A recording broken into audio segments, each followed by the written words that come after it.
ശ്രീ സുരേഷ് ബാബു, താങ്കളുടെ ശബ്ദപ്രശ്നം പരിഹരിക്കപ്പെട്ടു എന്നാണ് മനസ്സിലാക്കുന്നത്. താങ്കൾക്ക് തുടരാം.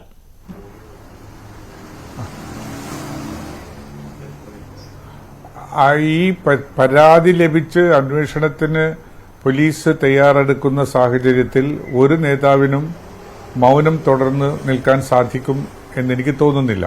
അങ്ങനെ തുടരാനും പറ്റില്ല. അവർ ഈ കാര്യത്തിൽ പറയേണ്ടി വരും. എൻ്റെ വീട്ടിൽ ഇത്തരമൊരു നടപടിക്രമങ്ങൾ ഉണ്ടായിട്ടുണ്ട്, അത് കുഴിച്ചെടുത്തിട്ടുണ്ട്, അതിലെനിക്ക് പരാതിയുണ്ട്, അല്ലെങ്കിൽ എനിക്കതിൽ പരാതിയില്ല, നിങ്ങളത് ക്ലോസ് ചെയ്തേക്കൂ എന്ന് പറയണം. ഒന്നുകിൽ അല്ലെങ്കിൽ പരാതിയുണ്ട്, അതൊന്ന് അന്വേഷിക്കണം എന്നുള്ളതും പറയണം.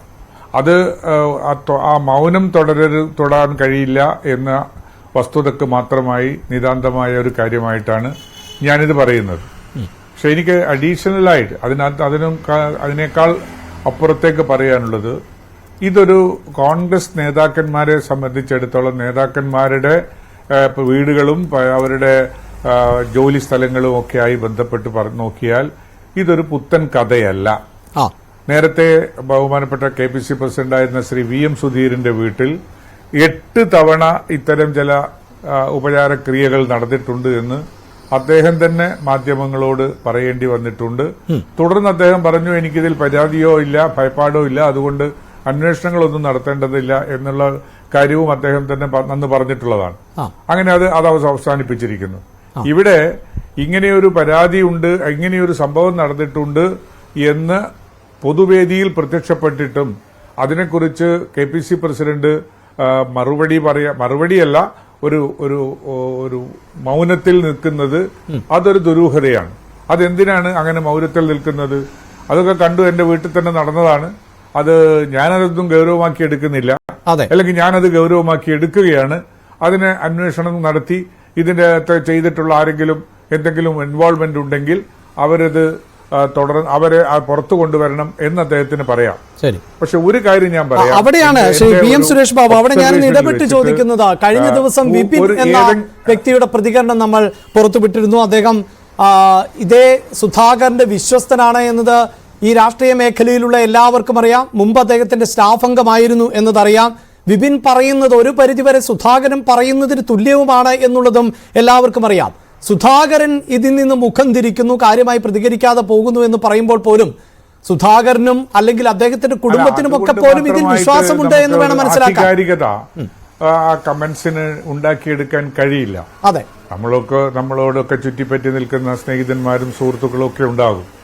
അവർ ഇത്തരമൊരു കോൺട്രവേഴ്സ്യലിൽ ഒരു തർക്ക വിഷയങ്ങളിൽ അവർ പറയുന്ന കാര്യങ്ങൾ അത് KPC പ്രസിഡന്റിന്റെ തലയിൽ വെച്ച് കെട്ടുന്നത് ശരിയാണ് എന്ന അഭിപ്രായം എനിക്കില്ല. പക്ഷെ ഇവിടെയുള്ള സംഭവം എന്താണ്? ഇത് സ്വാഭാവികമായും ഏതെങ്കിലും ഒരു ദുരൂഹ സാഹചര്യത്തിൽ നാട്ടിലെ വൃത്തികെട്ടവരോ അല്ലെങ്കിൽ നാട്ടിലെ ഉപജാപക സംഘത്തിന്റെ ആളുകളോ ചെയ്തു കൂട്ടിയതാണ് എന്ന് വിശ്വസിക്കാൻ നിവൃത്തിയില്ലാത്തതാണ് KPCC പ്രസിഡന്റുമാരുടെ വീടുകളിലേക്ക് മാത്രമായി ഇത്തരം ചില ആചാരക്രിയകൾ നടത്തിക്കൊണ്ടിരിക്കുന്നത്. ഒന്ന് സുധീറിന്റേതായി, 2 ശ്രീ സുധാകരന്റേതായി. അതിന്റെ ഇടയിൽ വന്നിട്ടുള്ള ആളുകൾ ആരെങ്കിലും ഉണ്ടെങ്കിൽ അവരാരും പുറത്തു പറയാത്തതാണോ എന്ന് എനിക്കറിയില്ല. പക്ഷെ ഏതായാലും KPCക്ക് തുല്യമായിട്ട് തന്നെ, പ്രസിഡന്റുമാർക്ക് തുല്യമായിട്ട് തന്നെ മറ്റിതര പാർട്ടികളുടെയും നേതാക്കന്മാരിവിടെയുണ്ട്. അവരുടെ വീടുകളിലില്ല, അവരെ അപായപ്പെടുത്താനുള്ള പരിശ്രമം നടക്കുന്നില്ല. അപ്പോ ഈ സംഭവത്തിന് നിദാനമായി നിൽക്കുന്നത് KPCC പ്രസിഡന്റന്മാര് ആയി വഹിക്കുന്ന ആളുകളെ ആ സ്ഥാനത്ത് നിന്നും താഴത്തിറക്കി ആ കസേര കണ്ട് മോഹിച്ചിട്ടുള്ള ഏതോ കോൺഗ്രസിലെ തന്നെ ഉപജാപക സംഘത്തിൽപ്പെട്ട PM സുരേഷ് ബാബു, ആ ഉപജാപക സംഘം എന്ന് പറയുമ്പോൾ അത് ഏതെങ്കിലും ഒരു നേതാക്കൾ എന്നൊക്കെ പറയാൻ പറ്റുമോ? സാധാരണ ഇങ്ങനെയൊരു പൊസിഷനിലേക്ക് എത്താൻ പറ്റുന്നതോ അല്ലെങ്കിൽ അങ്ങനെ ഒരു പൊസിഷനിൽ ഈ വ്യക്തി തുടരുന്നത് കൊണ്ട് അതൃപ്തിയുള്ളവരൊക്കെ ആയിരിക്കും. അപ്പോൾ അതൊക്കെ പ്രമുഖരുടെ പട്ടികയിലേക്ക് അല്ലെങ്കിൽ മുൻനിര നേതാക്കൾ എന്ന് തന്നെ അനുമാനിക്കേണ്ടി വരില്ലേ?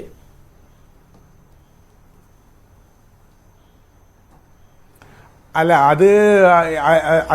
അതിന്റെ ലാസ്റ്റ് കൺഗ്ലോമറേഷൻ അതിലേക്ക് തന്നെയാണ് വരിക എങ്കിലും ഏതെങ്കിലും ഒരു പ്രമുഖ നേതാവിനെ അവിടെ ഇരുത്തണമെന്ന് ആഗ്രഹിക്കുന്നവരും ആ നേതാവിന്റെ അനുവാദമോ ആശീർവാദമോ ഇല്ലാതെ തന്നെയും ഇത്തരം ക്രിയകൾക്കൊക്കെ അവർക്ക് പങ്കെടുക്കാവുന്നതാണ്. അതുകൊണ്ട് ഏതെങ്കിലും ഇന്ന് പ്രവർത്തിക്കുന്ന കോൺഗ്രസിലെ ഏതെങ്കിലും ഒരു നേതാക്കന്മാർ അവര് ചെയ്തതിലാണ്, അവരാണ് അതിന്റെ പിന്നിൽ എന്ന അനുമാനത്തിലേക്ക് എത്താൻ നമുക്ക് ഇപ്പോൾ തൽക്കാലം നിവൃത്തിയില്ല.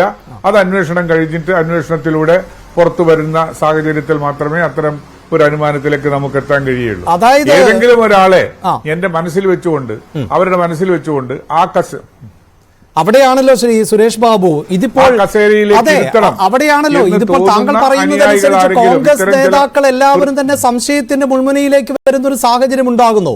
ഒന്നുകിൽ ഈ വാർത്ത നിഷേധിക്കാൻ KPCC അധ്യക്ഷൻ തയ്യാറാകണം.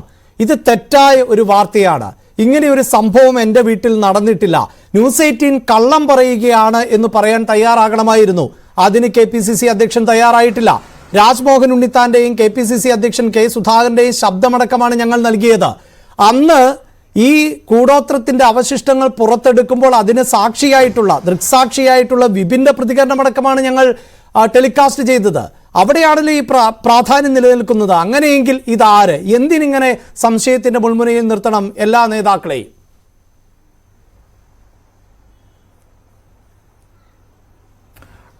അതിൽ ഞാൻ പറഞ്ഞല്ലോ, അവിടെ ഇത്തരം ഒരു സംഭവം നടന്നിട്ടില്ല എന്ന് KPCC പ്രസിഡന്റ് പറഞ്ഞതായിട്ട് എനിക്കറിവില്ല. അങ്ങനെ ഒരു ചിന്തയില്ല. അദ്ദേഹം ഇത് നടന്നിട്ടുണ്ടെന്നും കൂടുതൽ വിവരങ്ങൾ ശ്രീ രാജ്മോഹനോട് ചോദിച്ചാൽ മനസ്സിലാക്കാൻ കഴിയുമെന്നുമാണ് അദ്ദേഹം പറഞ്ഞിട്ടുള്ളത്. അപ്പോൾ അങ്ങനെ സംഭവമൊക്കെ നടന്നിട്ടുണ്ട്,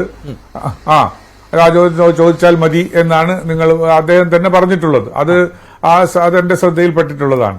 അത്തരമൊരു സാഹചര്യം ഉണ്ടാകുമ്പോ, ഇങ്ങനെ ഒരു വസ്തുത വരുമ്പോ സ്വാഭാവികമായും പല നേതാക്കന്മാരുടെ പേരിലും സംശയത്തിന്റെ മുന വരും എന്നുള്ളത് ഒരു സത്യമാണ്. അതിപ്പോ മാധ്യമങ്ങൾ പലപ്പോഴും പറയും, ഏതെങ്കിലും ഒരു പാർട്ടിയുടെ പേര് പറഞ്ഞ് അതിലെ ഒരു പ്രമുഖ നേതാവ് ഇങ്ങനെ ചെയ്തു എന്നുള്ളൊരു വാർത്ത കൊടുത്താൽ, ഈ വാർത്ത കൊടുക്കുന്ന ചാനലിനോ അല്ലെങ്കിൽ പത്രത്തിനോ അത് എഴുതി തയ്യാറാക്കിയിട്ടുള്ള ആളുകൾക്കോ ആളെ പേരറിയാമെങ്കിലും പലരും ഈ രാജ്യത്തെ ഈ മലയാളം അറിയുന്ന, ഭാഷ അറിയുന്ന എല്ലാ ആളുകളും ഏതെങ്കിലും ഒരാളിലേക്ക്, പല ആളുകളിലേക്കുമായി അതിനെ കൊണ്ടുപോകുന്നത് ഒരു സ്വാഭാവികമാണ്. അതൊരു രാഷ്ട്രീയ പ്രവർത്തന നേതൃത്വത്തിൽ ഇരിക്കുന്ന നേതാക്കന്മാരുടെ ദുര്യോഗമാണ് യഥാർത്ഥത്തിൽ. ശരി, ഞാൻ താങ്കളിലേക്ക് വരാം.